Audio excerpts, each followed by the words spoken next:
SE and Scrappy. I'm Jason Fulmore, the SE of SE and Scrappy. And yeah, that's Frizz, Mr. Frizz, Dr. Frizz, Dr. Scrappy. Well, only a couple more weeks of this. I'm getting it cut in a little bit. I'm gonna get it all nice and trimmed up. Lucas De Silva, how are things in your neck of the woods? Man, it's going good, man. First off, congrats. We made 10 episodes of this, so I was doing something a little bit right, but it's awesome, man. And we've done a lot before that. This is just a new branding of SE and Scrappy. Yeah, but honestly, man, I'm excited. Lots of cool stuff coming. Obviously, I got my girls' team wrestling at Backyard Brawl. We'll get to that in a little bit, but man, it's been good, man. I'm excited. Yeah, a lot going on. Busy week this past week. We're going to talk a little bit about the 14U girls, the junior girls, the junior boys. Got a few other things that kind of popped up around the Southeast and the nation in terms of wrestling. Wrestling. Yeah. But before we get to that, we talked a few weeks ago about Dagan Vaughn, who passed away in an accident. I think I woke up Tuesday morning to the news that that Memphis University heavyweight from Tennessee, Dion Stutz, who I believe he lives in Mississippi. His family is in Mississippi, or the farm is in Mississippi. That's where he had an accident, and he passed away as a result. And it's a lot of accidents, things that happen, and it's just kind of a real sobering moment to kind of make you put things in perspective. This is a rising senior, a phenomenal athlete. He committed to play football at Arkansas. First, we obviously are put the Stutz family and the Memphis University family in our thoughts and our prayers. Lucas, how do you kind of take, like, not only Stutz, but the news of things like Dagan Vaughn and things like that? I mean, so first, as you said, let's get the immediate flowers, thoughts, prayers, and everything. Condolences to not only Stutz's family, first and foremost his family. I can only imagine what they're going through at this current moment, but to Memphis University as a whole, from all accounts, like you said, an incredible athlete and a member of that Memphis University athletic program as a whole. So thoughts and prayers to everybody there. But I almost feel like my upbringing kind of afforded me an ability to deal with things of this nature. As where I grew up, it's not too uncommon. And even at Collins Hill, had a few friends of mine that passed away due to either overdoses or a car accident in one case. So, I mean, it's obviously horrific when it happens, especially if it is someone you knew, like Dagan Vaughn, who I at least had some interaction with. I can't imagine what Stutz or Vaughn's friends were going through at that current moment. And to them as well, a big, hey, you're in my thoughts, prayers, heart. It's all love from the home team. It's really rough. And it's one of those things, like you said, it's sobering. It's humbling to an extent to kind of remember at the end of the day, we all know each other through the love of the sport that we compete in, but there's a real world outside of it. And it's like you said, it's sobering. It's real humbling when something like this is tragically happens. Yeah.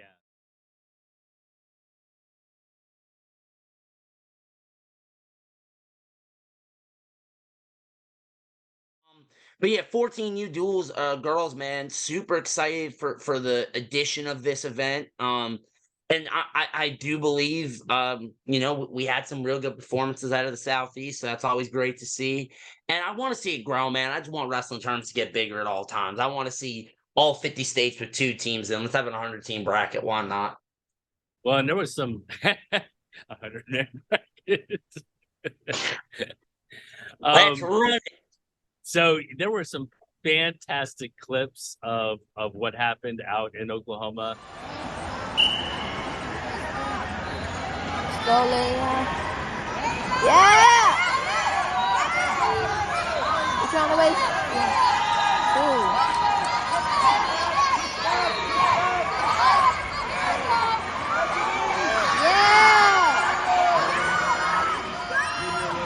Yeah!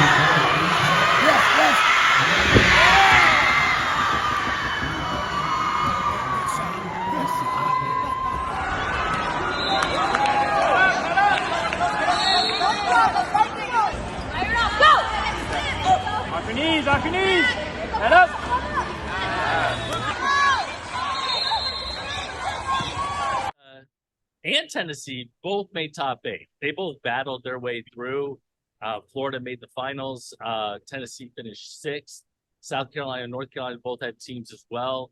But we were missing Alabama and Georgia. They didn't even field a team in the 14U girls. Do you think that's something that'll change? Yeah, Coach Bradley said it to me that's going to change next year. Because they had a couple 14U girls that they were already training with the juniors when the option came about to make a 14U team and trying to kind of fill it last minute. They just decided, let's do the juniors. But I do believe they said next year that's the plan. And as well, you want to talk about next year, my discussions with Mr. Sutherland out in Mississippi, I can confirm to you the plan is next year Mississippi will at the very least have cadets and juniors at the very least. That is the plan going forward. So quick shout, we'll see Mississippi scrapping up with them next year, assuming all things go to plan. But just wanted to throw that out there when we talk about growing. But it's so important. And this isn't kind of these states aren't kind of what we typically think of as the Southeast as far as the way our coverage is, but Arkansas was out. We saw Louisiana wrestling in some of the different ones. Kentucky had the team. So it's super great to see so many different states getting involved in what's happening. Agreed. Go ahead. No, I'm saying I just agree. Anything that's growing the sport of wrestling, I feel like is a good thing, especially in the Southeast where we're seeing a boom period start to emerge in a handful of states. I just anything that's going to push wrestling, I'm excited for. That's the way I feel about it. Well, as we did with the cadets and the 14Us last week for the boys, we're going to recognize the all-tournament team, and there were 2 young ladies from the Southeast who made the all-tournament team. Abigail Gonzalez of Florida was 8-0 at 105 pounds. And Delilah Queen, who you and I both mentioned in that preview last weekend, was 8-0 at 136 pounds. There were only 22 girls in the 14Us overall that went undefeated because the competition level was very kind of even, very close. So I got to catch a couple of Tennessee's duels. Sorry, Team Florida, I didn't get a chance to catch them. Let me tell you something. Delilah Queen, bro, she looked on demon time this week. She was wrestling incredibly well. Obviously, Gonzalez with that 8-0 result, we could say the same. I just didn't get a chance to put my eyes on her. But Delilah Queen, quick shout out to you. You wrestled amazing this weekend. I had a couple real good matches where she's going to have to grit a couple points out here and there, and that's what got the job done. Well, and I had an opportunity to reach out to Daisy Santos, who's the head coach of the girls, both the junior and the 14Us, I believe, and had a quick conversation with her as she got back into town from Oklahoma. And it was interesting to hear her conversation as it relates to how the team kind of responded. The 14Us making a run to the national finals was pretty cool. So here's my conversation. All right, guys, I am here with Coach Daisy Santos. Coach Santos, you got your arms full right now. How are things after coming back from Oklahoma? A little hectic. Little one got sick a little bit right after I got back home, so he was just waiting for me to get home. No doubt. But he's a little bit better now, so we're hanging in there. Awesome. Well, I hope he feels better and that sort of thing. I got you to come on because your girls, they wrestled really well. And I call them your girls. I realize that they come from all of the clubs and you had quite a coaching staff and a lot of people helping and that sort of thing. But both the juniors and the 14Us had a great weekend. First, how does that kind of make you feel that they wrestled so well? Definitely, I feel a huge sense of pride. When I wrestled back in the day, we didn't even have national duels. I remember we had like a mixed team of Puerto Rico, Florida, a couple unattached people. We didn't really have a Florida team. So it's a huge sense of pride just to be able to be a part of their journey, because a lot of them are, they wouldn't have the opportunity otherwise. Yeah. So and I think that they kind of watching, and it's hard from afar away, but it seemed like they meshed together pretty well. and kind of we're battling for one another, cheering for one another. That's got to kind of make you feel pretty awesome. Yeah, so I feel like they kind of all bonded right off the bat. A lot of them knew each other. We really only had two returners from last year. So the 14U girls, I mean, we flew in on Monday. On Tuesday, I made them play handball. I made them pick teams a few times and we played handball. And I think that, you know, helped them a little bit. They got to know each other's names a little bit more. And then they got to see each other's competitive sides. I mean, some of those girls were tackling me left and right. And I'm just like, I loved it. I loved it. I'm a pretty competitive person too. So I was just glad that they were able to, you know, they were still cutting waste and they were far from home, a lot of them for the first time, but they really kind of just put that all aside when we stepped on the mat, and they were there for each other. And I love that. They really took it. Yeah. Well, and your 14, I mean, your juniors had a great run, but your 14Us, they came together, and man, I'll tell you what, some of those duels were so close. They were so back and forth. And, you know, each different girl kind of was asked to be called upon to kind of some big moments and make, you know, some big moments and come through.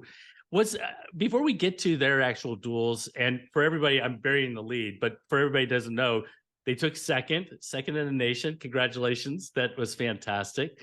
What was it like to have them around the junior girls? Was that really busy for you, juggling it all, or was it like good as far as a mentorship? What do you think? I really feel like they all kind of just meshed. And I don't know if that's maybe on my part because I have like mom brain half the time, but they really kind of just I tried to do my best to not separate them so much. I wanted them to know that they're all Team Florida, and they are all supported, and that, you know, the whole coaching staff, we didn't really have you know, I didn't really split up the coaching staff. I was like, hey, between us five, we're gonna coach both. Right. And I feel like the girls kind of understood that. So whenever one wasn't wrestling, the other woman was supporting them. And as soon as we finished the junior duel, we ran over to the stage and supported the girls in their finals, the 14U finals. So, I mean, I really, they really, I really just emphasized that we were one team, Team Florida. Yeah. So was that the predominant message coming in? Was the unity of one? Yeah, definitely.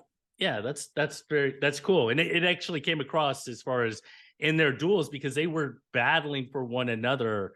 It was far from smooth sailing. You guys took a loss in the pool, you guys, but then ended up, you know, getting into the gold silver pool. And, you know, before we get to the Pennsylvania duel, one duel that really kind of stood out to me was against Washington, because you guys were down and you really needed to call on several of them to step up. Was there an individual message to each of the girls kind of going out, or did they kind of know what they needed to do? Well, we had a couple pre-huddles before all the duels, and even before we even started the whole tournament. I kind of did a little bit of I want to say like education. I explained to them the importance of, we're in a dual team now. It's not an IVT. So as a dual team, everyone has a huge role. The biggest role first right off the bat is you want to win, obviously. If you find yourself at that point where you're like, dang, I'm about to get tagged or pinned, your goal is not to get pinned.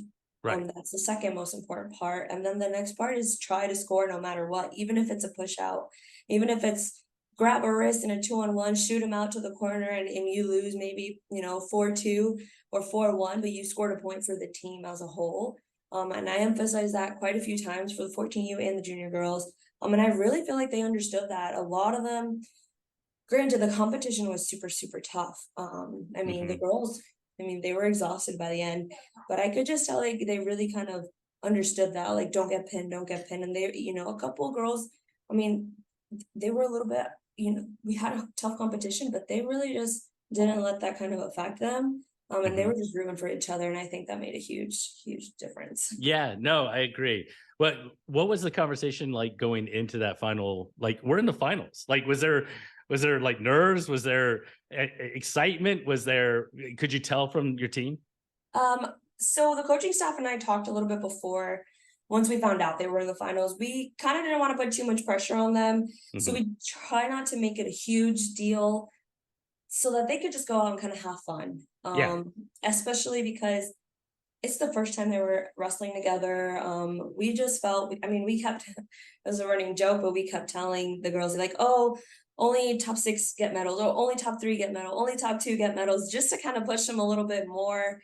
And they really rose up to the challenge. I mean, once we found out they were in the finals, though, we were like, let's not put too much pressure on them. Let's just let them wrestle, and what they've been doing all weekend. And Yeah. they really just, they didn't win, but they wrestled tough. They did. They did. And the hats off to the Team Pennsylvania team, because they were sharp. They looked fantastic. What did when all the dust settled and everything was done, they take the loss to Team Pennsylvania, which has got to be kind of a little bit of a down note.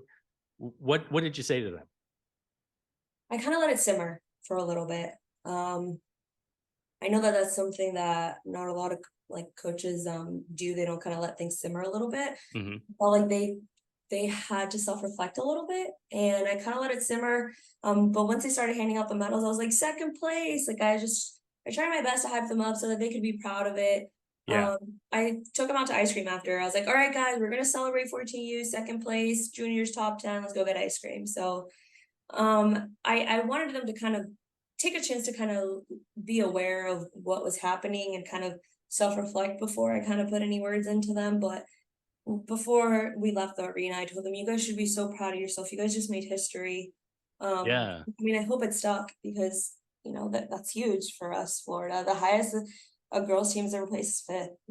Yeah. No, I mean, we talked last year in Fargo, and I think I said the future looked bright then, and I think it looks even brighter now after Absolutely. watching those 14 U's, and the juniors. I mean, I'm not taking away from the junior success as well, because I'll tell you what, that junior bracket was super, super tough.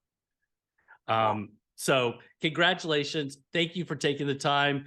I hope the little man is feeling better. It gets better. And yeah, I mean, not that long until we get to see him competing or something.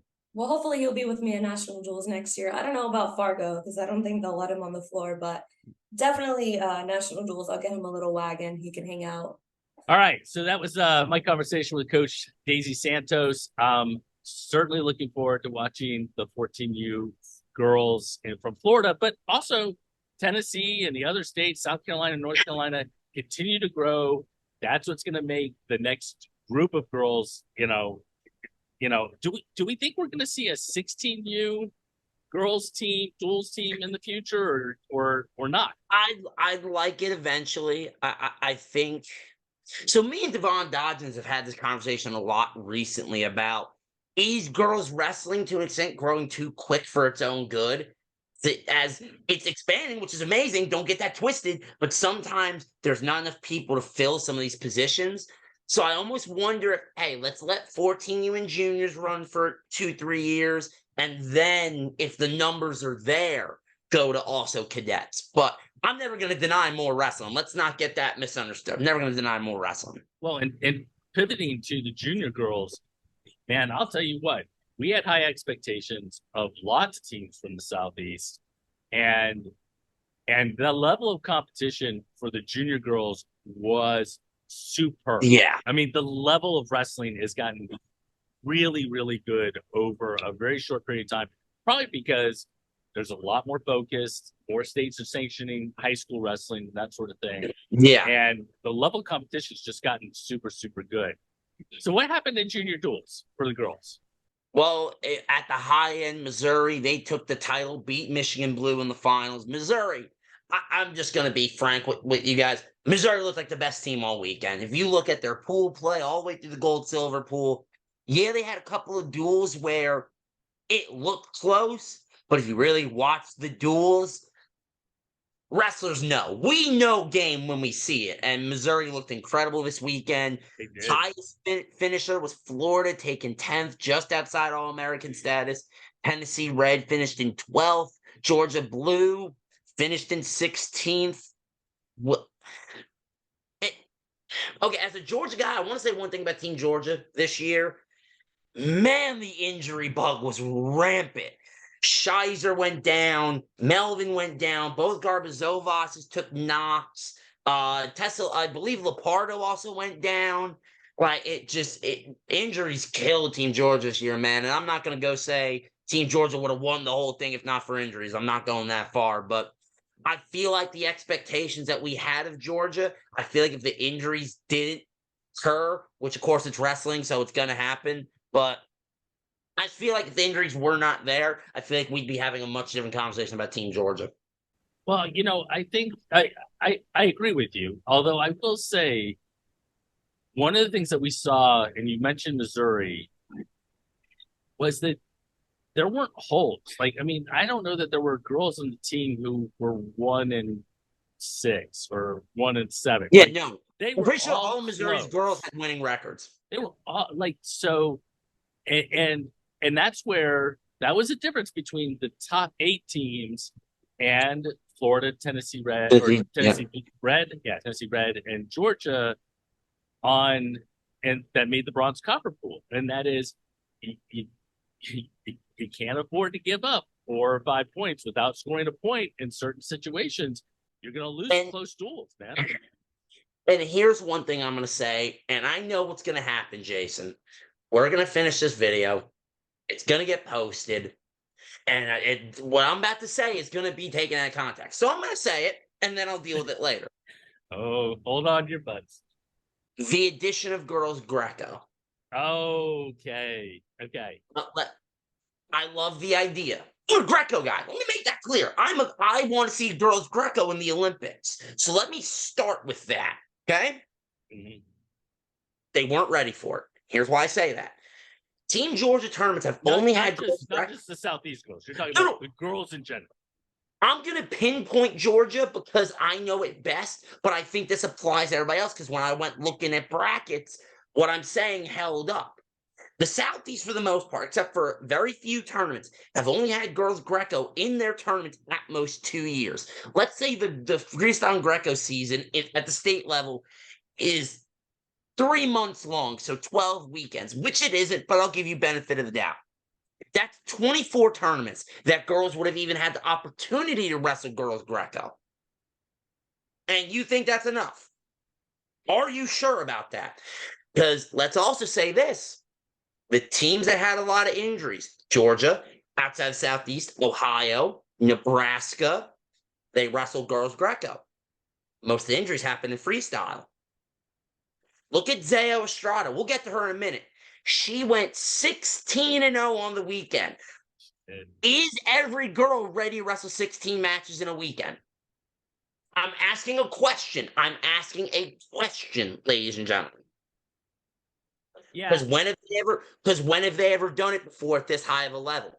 Well, I'm asking.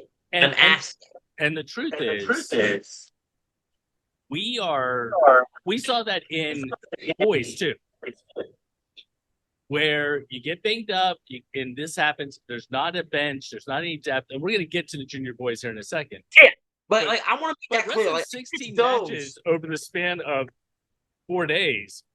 That's a tough lift.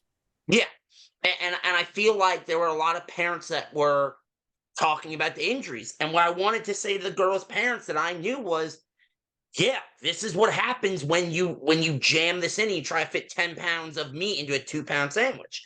You run the risk of injuries, and you never want to see injuries. So for me, as that should be the main concern.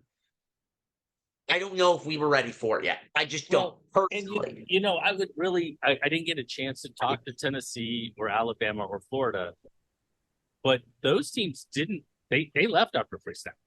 They did not compete Greco. So and they didn't have the same injuries. Well, no, they had far fewer matches. So the question that's the thing. Like that's my point. And I wonder why they made that decision, though. You know what I mean? I would imagine that part of it is I don't think Alabama's even had girls Greco in their tournaments. I don't think they've had them at all. Yeah, right. I know Tennessee and Florida did occasionally. I saw it in a few brackets. And by the way, if I'm talking out of my gourd and I'm just missing it on brackets, then tell me. And if I'm wrong, I'll admit it. I've been That's one thing I get from people, is that if I'm wrong, I'll admit it. I don't care. But from what I have seen, I just don't think the girls are ready to do Greco, at least in this capacity in 4 days. That's what it looks like, because the wear and tear on their bodies, I wonder if never having done girls Greco in a extended period of time, I wonder if that caused some of the injuries. Because if you notice, a lot of the injuries, it was wear and tear injuries. If you tear your ACL, yeah, it could be your foot comes up to your head, but most of the time it's due to prolonged little knocks. Like you said, you get banged up, you keep wrestling, and then it happens, and it's a shame. And I don't know, man. I Yeah. just Well, I just you know, so girls Greco is a fairly new phenomenon. We like Greco generally for the boys. You have fewer participants, fewer wrestlers that are competing in Greco. And I guess the question you'd have to ask yourself is, what's the long-term kind of outcome? I mean, I don't know that we're going to see women's Greco in the Olympics. I don't know that we've seen it at women's nationals or different levels. Are we going to see it in Fargo if we've seen it now in here in at duels? I don't know. I haven't looked ahead to the me either. I don't know if thing. that's on the docket. So it's an interesting consideration. So let's move back to freestyle just real quick and give a shout out to the all tournament team members for freestyle. You mentioned Zeo Estrada from South Carolina, who not only made the team in freestyle, but did in Greco as well. You've already mentioned her record. Evelyn Holmes Smith from Alabama was 5-0 at 122. Piper Fowler was 8-0 at 164.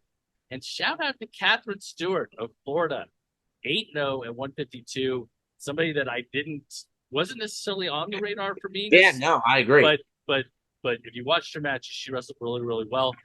And you know what? There were some really, really good matches. I know I watched Genevieve Vaughn beat Grace Leota, who she had lost to at women's nationals. She beat her, I think, 8-8. Yeah, it was on criteria. I remember that. In their duel. So I think that's the case. But there were some really, really good matches. Definitely want to keep an eye on those. So all right, let's transition out of junior girls and let's go to junior boys. And this is kind of a loaded subject as well. There's a lot of opinions. I received a lot of texts, direct messages, lots of things asking about what in the world was going on. Before we get to those text messages and we have this in a greater discussion, let's go ahead. Go ahead. Yeah. I want to say one thing first, because I put my foot in my mouth with the girls. We're going to do it here as well. I want to say one thing. Me and Jason, I'm saying this now. We only care for the development of the athletes.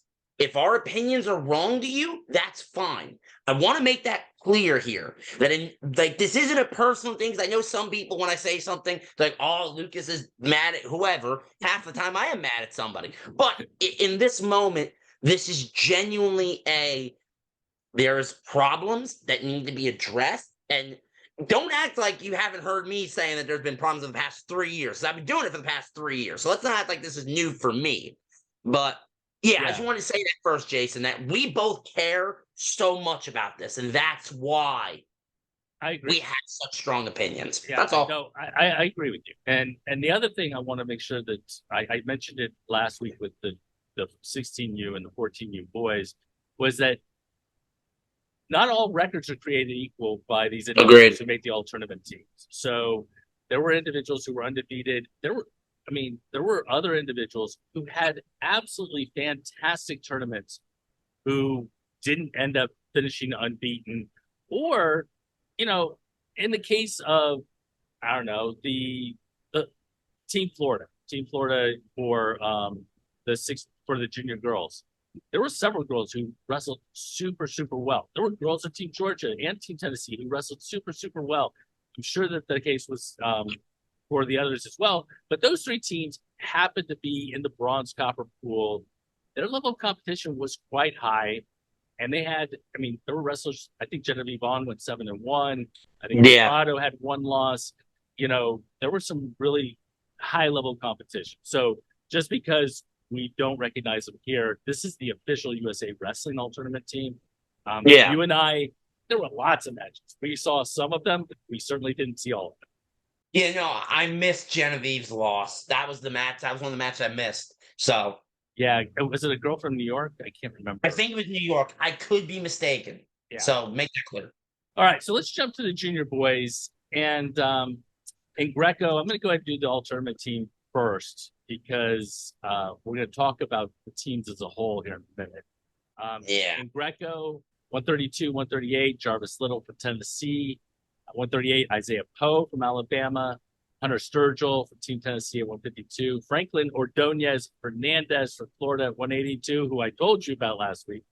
And Riley Hucks, 195, 220 for Team South Carolina. Tip of the cap to those 5 individuals for making the Greco all-tournament team. And in freestyle, William Jakeway at 100 pounds. Kieran McCormick, 126 pounds, wrestled really, really great. Shout out to him. If you watched some of his matches, I thought he wrestled fantastic. Dominic Bambinelli did the same thing for Georgia Red, different team than Georgia Blue, which Karen was on. And Jake Stacy, 7-0 at 182 pounds for Team Tennessee. All right, so let's do this. Yeah, let's talk a little bit about first the different approaches that were taken by different teams. Okay. Yes. So both Tennessee. Okay. First, I want to say North Carolina, South Carolina had fewer wrestlers than. I mean, they had a few holes in their lineup, so they were going to be in a particular situation. Alabama, actually, I think they had a full lineup, but only pretty much one person per weight. Oh, I thought they had. Oh, I could be wrong. My bad. I thought they had a whole. I could be mistaken. On junior boys, I think they had the full lineup. They might not have, but I think they did. No, you're right. I was thinking about. Yeah, my bad. You're right. But I want to make a comparison between Tennessee and Georgia, and we're talking about it as a whole. Georgia had 2 teams, Georgia Blue and Red. Tennessee had 1 team. Tennessee brought 24 individuals. Georgia brought 24 individuals. But Georgia decided to break it into 2 teams. Tennessee had a single team. Now, Tennessee didn't finish that much higher, at least in freestyle, than Georgia did. But you could see Georgia started getting knocks through the tournament. And once they did, there was no bench. Whereas Tennessee was able to put another person in. They were able to sit somebody, those sorts of things.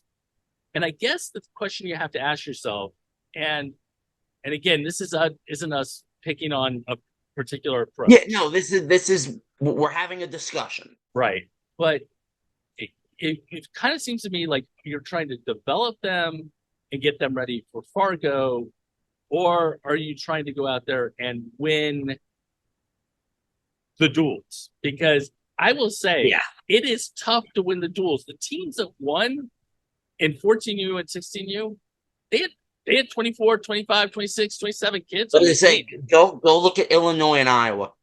Go look at Pennsylvania at the cadets. Right. They just have tons and tons of kids on their teams. And they have their best kids. You're not going to be competitive by filling 1 kid per weight over 4 days and 16 matches. I agree. No, I agree entirely. So, what is the approach that Tennessee is taking the right approach? Is the approach Georgia's taking with 2 teams the right approach? Or does it really depend upon the state itself? I think it depends upon the state, but in a general level, and this is coming from the biggest. But everybody says I'm all Georgia. Everybody says I favor Georgia, which honestly they do to an extent, being that I'm from Georgia. But hey, guess what? Tennessee's doing it right. Tennessee's doing it the right way. Here's why I say that. The approach when you go to duels should be to win. Duels should be about winning. Because Fargo, funnily enough, is where I think you develop more.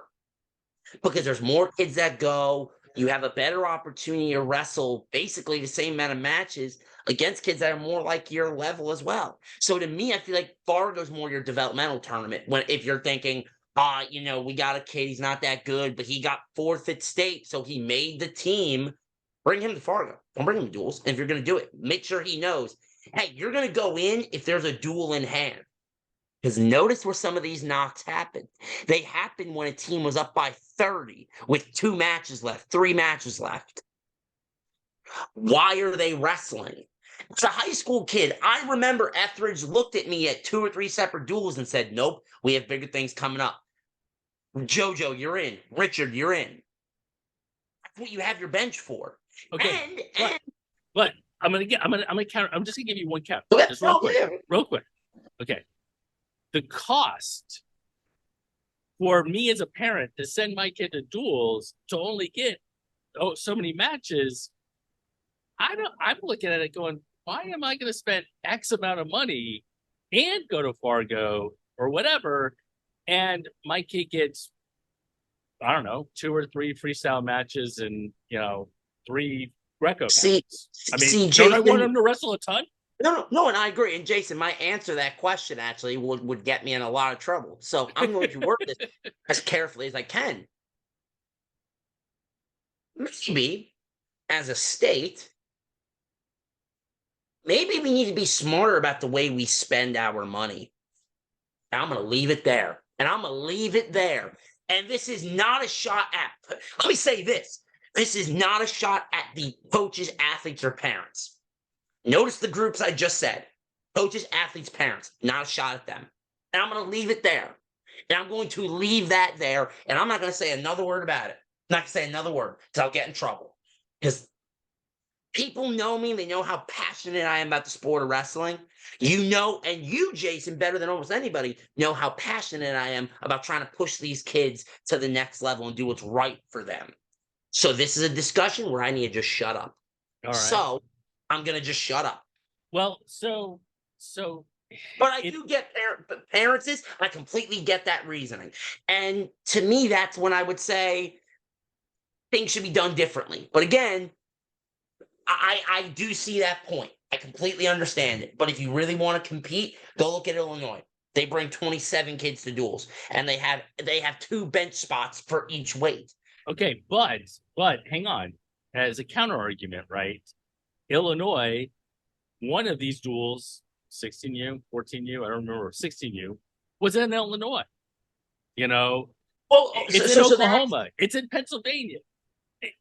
Maybe our expense is significantly higher because we have to fly and then get a bus and do all these different things. Hey, duh, it is. We need to do a better job of getting bids. That's where I say that there's things that need to be done, and one of those is, I'll give you an example. Okay. Why the Big Nugan did we allow Southeast Regionals to go to North Carolina? Well, I don't know. Can someone answer me that question? For Georgians, can someone answer me the question? Why is it not in? Because, by the way, everybody has said that it was better in Atlanta, the way it was organized, the way it was ran, whatever. So why is it in North Carolina now? I don't know.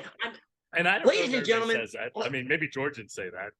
Well, no, I've heard it from Georgia, from Bama, from people in Florida. I've heard it from these people that it was ran better because the other thing is that casino is not the best site. So I think they wrestled on multiple floors, which was hard, like 2 different floors, coaches getting back and forth. When I first wrestled at Southeast Regionals, it was on 2 separate floors in Georgia. Then later on, this is a while ago. If you know, you know. This is still, by the way, ladies and gentlemen, in the ball grab era of freestyling Greco. So this is a while ago when it was on 2 floors. But my last years, basically in high school, was all on 1 floor at the Georgia World Congress Center, and that's where it was best. So, and again, ladies and gentlemen, when I get in this type of a discussion, I am only asking questions. I want you to tell me what you think. I'm asking questions. That's all I'm doing. Okay. So now let's go to that second bullet point about teams. This is going to be some real fun. Well, so we alluded to earlier the fact that that we got texts or direct messages and things like that. And this is a text or direct message I got from somebody from Tennessee. We're missing a lot of hammers on that boys Tennessee team. I'm sure everyone else does too, or everyone else does too. And this one I got from Florida. Florida had record entries to their stuff this year, but yet sends their third string teams for all dual teams this year. I also heard from a lot of Georgia people because that team seemed to change significantly over time. I noticed that there was no Drew Gorman, no Jacob Levy, none of the Mills brothers, no DJ Clark, who were all a part of it. So, and look, I want to be very clear. We're not taking away from the kids who ended up on the trip and competed and wrestled their butts off. Okay, what you have when we get these direct messages from lots of people is a lot of state pride, right? A lot of pride of we believe we're as good as anybody else in the country, but we want to be at that level. We want to compete at that level. And yet we don't see necessarily that we're putting forth our best team in duels.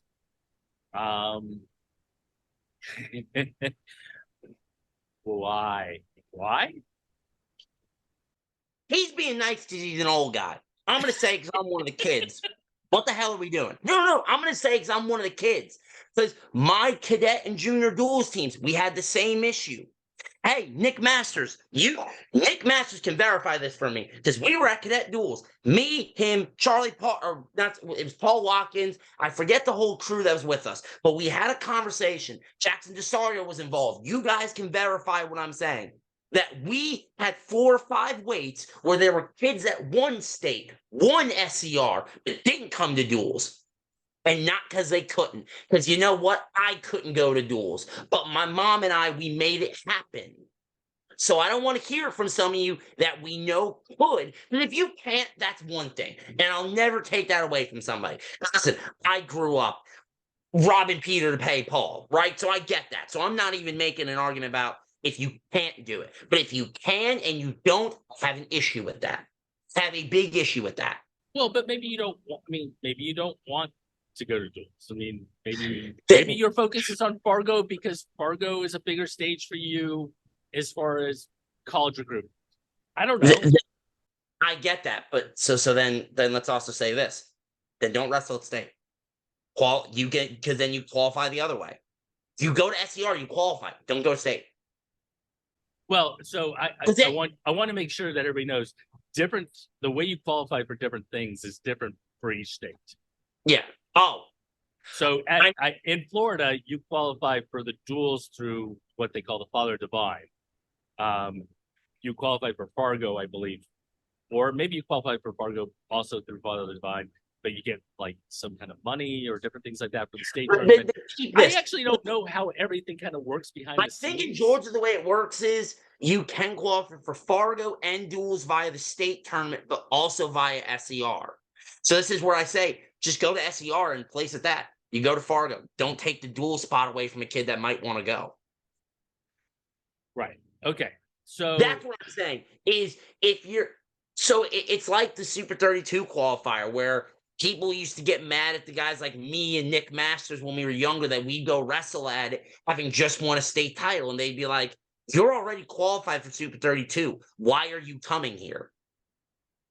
And I understood their point, but I also said I didn't care because it became a great event by the time I was there where me, Drew Eller, Gavin Kane, and Derek Hott were all in the same bracket. That's 4 D1 level wrestlers in the same bracket. I was going to go to that tournament regardless. I just feel like we need to be better as a community to getting these teams together. It's because this isn't a new issue. Let's also make that clear. This isn't a new issue. It really is. This has been happening since I was a cadet. So 7 years ago, this has been an issue, at least. Because I guarantee you it happened before me, but I just don't know because I wasn't on the teams. Yeah. Just well, you know, throwing that out there. You know what's also interesting, and and maybe this isn't true, and this is just my perception, but it doesn't feel like it's a problem on the girls' side. The top girls seem to be part of those teams. No, I agree. No, and I'm boys kind of. I mean, again, don't get me wrong. You had Latrell Schaefer, Dominic Bambanelli, two of the best wrestlers in the state of Georgia on the team. You had Anderson Heath, and you had lots of individuals, Isaiah Poe in Alabama. But top to bottom, I wouldn't say you sent all of your number ones on the board. Well, I think it's funny you bring that up because let's also go to what Chance Marstettler said in a recent interview. Some of these kids think they're too good to go to some of these events. Mm. And I'm not saying who. I'm not naming people directly. I am throwing out what a guy who's on the Olympic world team just beat Jordan Burroughs, what he said. Because he trains a lot of kids too. So he sees it too. Where some of these kids think they're too good to go to some of these events. Well, and I think actually that's a really important point that you brought up, because we have been casting stones in a particular direction. And the truth is, the kids and the parents and everything else, they have, they have a level of ownership as well. But see, it's the difference between them really looking out for them, which I totally get, and the team wanting to either get exposure or experience or compete for a national title. And then you have all of the people who send me texts who, I'm not, or direct messages or different things like that, who are just frustrated. They're just frustrated because they know that sometimes the Southeast is perceived as not as strong as the rest of the country. And it frustrates them because they know, dude, we've got kids who can go out there and beat any of those kids. But that's like, bro, I'm sorry. I'll take Cooper Haas against anybody in the country. I watched him almost beat Derek Gilcher. I'll take him over anybody. I'll ride with, like you said, Latrell, Bambanelli. I'll ride with Antonio, who wasn't there, Antonio Mills, Borman, Levy. I'll ride with them against anybody. Like, I'm not, you know what I'm saying? Like, this isn't I don't want this to come off as us attacking these kids or anybody indirectly, because we're not. I'm trying to put in the words so for the people listening that might think I'm going off, let me tell you something. Every kid who's on those teams, this is how we're feeling when we see our buddies who are studs not come to this event. I'm telling you, that's how we feel, because I've been there. I remember me and Nick Masters screaming at people on the phone because they ain't come to duels. Yeah. Well, I'm telling you how we feel.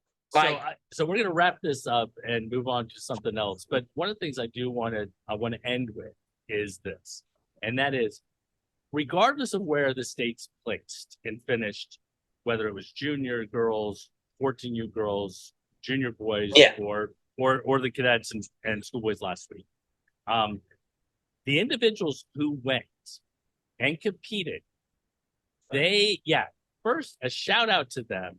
You put it on the line. You went and competed against some of the best around. One. Yes, agreed.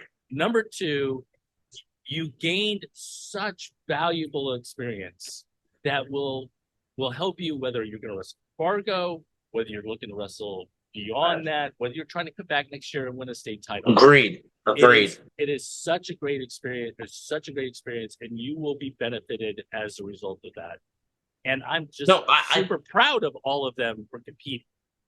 That's the tip of the cap to all of them for laying it out on the line, regardless of if you went 8-0 or 0-8. If you went out there and put it on the line for your state, tip of the cap. Because you got better this weekend. You got better. Demonstrable. Like, you went from here to here, or you went from there, you know what I mean? Like, you grew a lot by this experience, whether you realize it or not. So, like I said, a shout out. And to everybody that did get banged up, girls, boys, hey, prayers, quick healing, the whole nine. Like, genuinely, to the ones that did get banged up. Like, it happens. It sucks. It's part of wrestling. So speaking of getting banged up. Someone get a Muay Thai knee thrown out. What? Right. So before we get into this, let's show the clip, okay?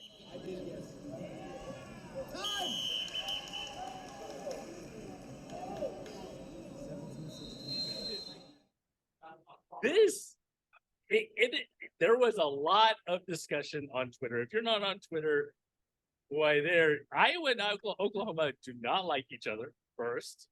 I don't know what happened, Begin with. but To man, begin with, they don't like it each went, other. it went off the rails. This tweet and the number of conversations that went off the rails from an outsider's perspective, because you don't have a dog in the fight. Was it legit? Was he just simply trying to score, or what?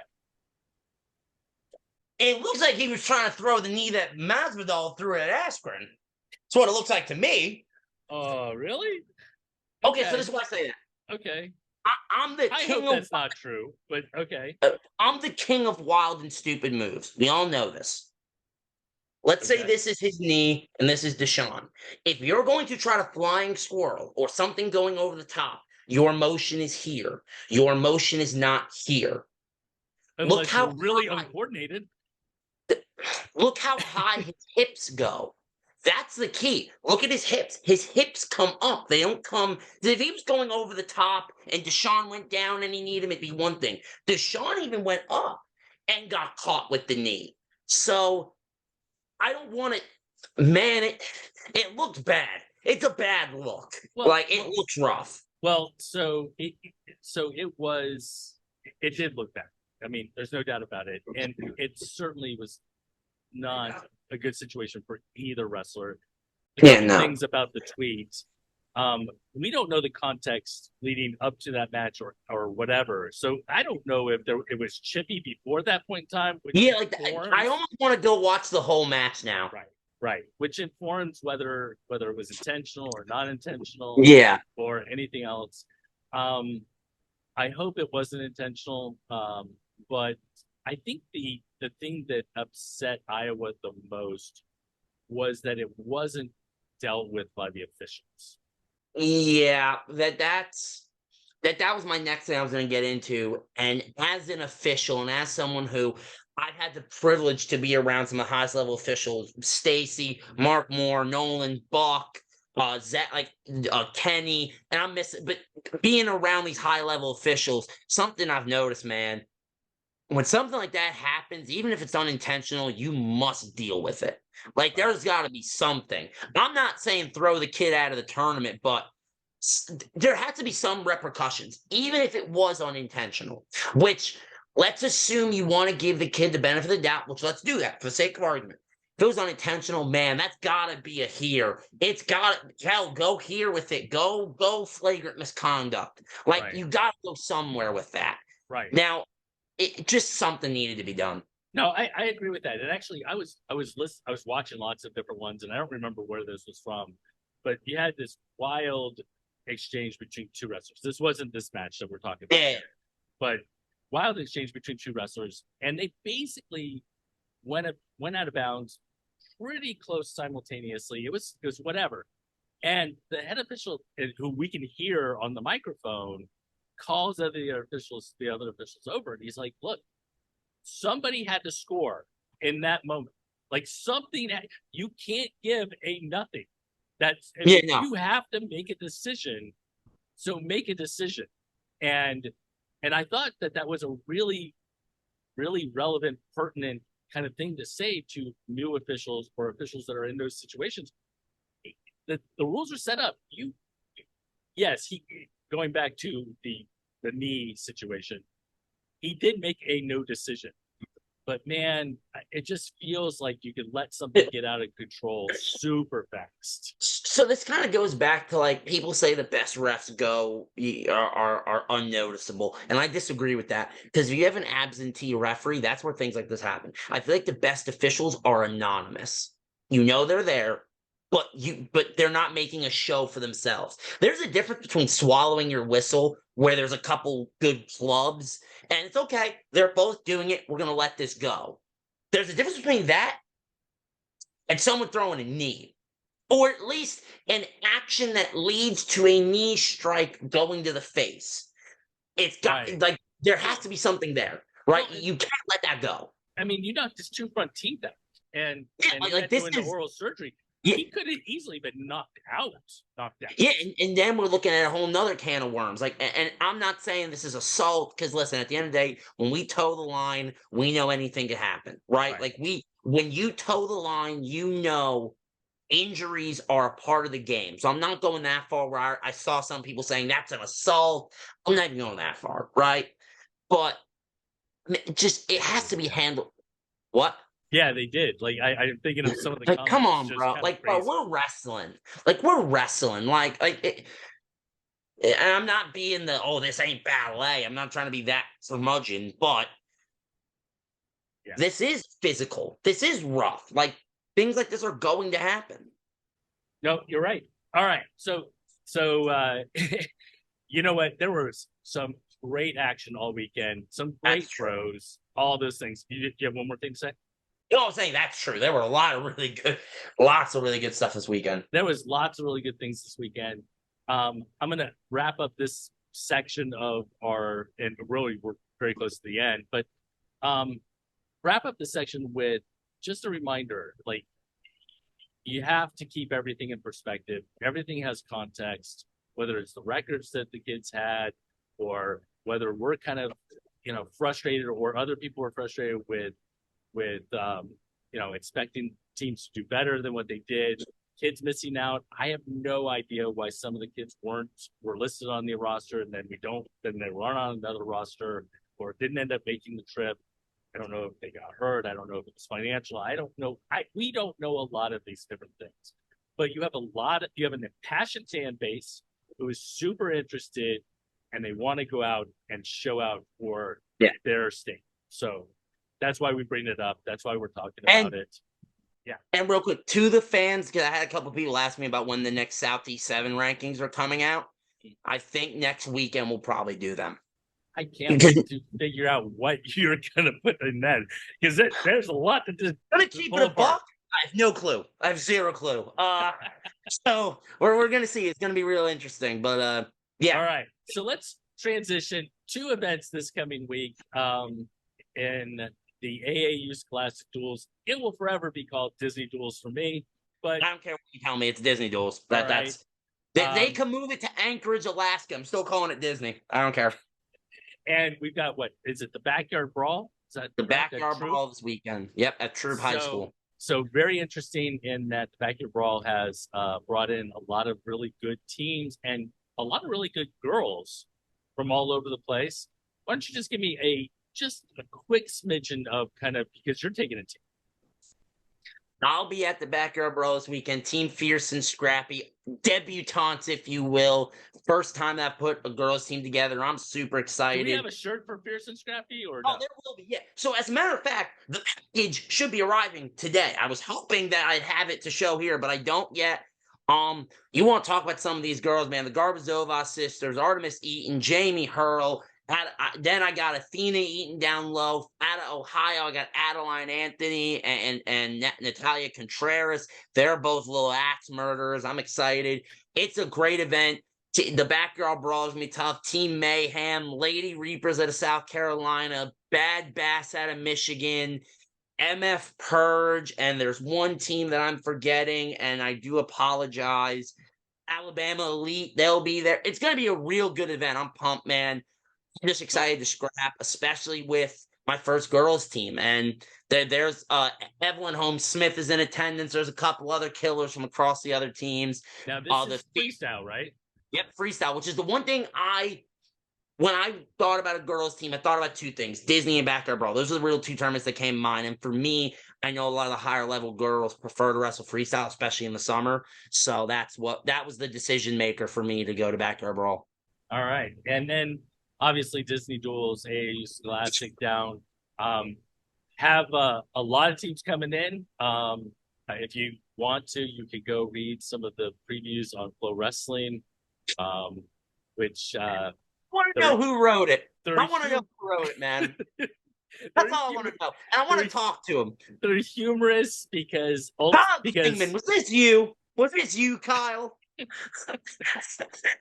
So we're making fun of this, and if you haven't read it, so there were a couple of things within some of the previews that were funny, and I'm just going to read one to you. Fans can expect to witness thrilling matches, tactical maneuvers, and unforgettable displays of athleticism. Who wrote it? It sounds like a PR campaign for Disney Duels. I will say, I went last year.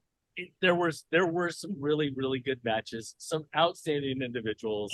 Some tactical maneuvers. There were some tactical maneuvers. That's hard. There were some unforgettable displays of athleticism. Oh. Anyway, so those are and wait, the best part, they were vying for ultimate glory. They were vying for ultimate glory. Oh my goodness. Yeah, that was all part of Flo's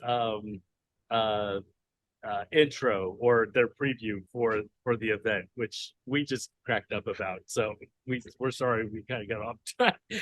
It's just funny, man. Off topic.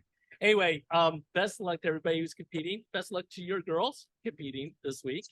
Yeah, we're getting ready for Fargo. So hopefully everybody takes a lot of from what they learned from this past week if they competed and are ready to turn that into making a run up in Fargo. All right, man. I'm just excited to go back to Fargo. I'm excited to go back to Fargo for the first time. And this time I won't have to lose 18 pounds in a day. Terry Allison, you remember. Ugh.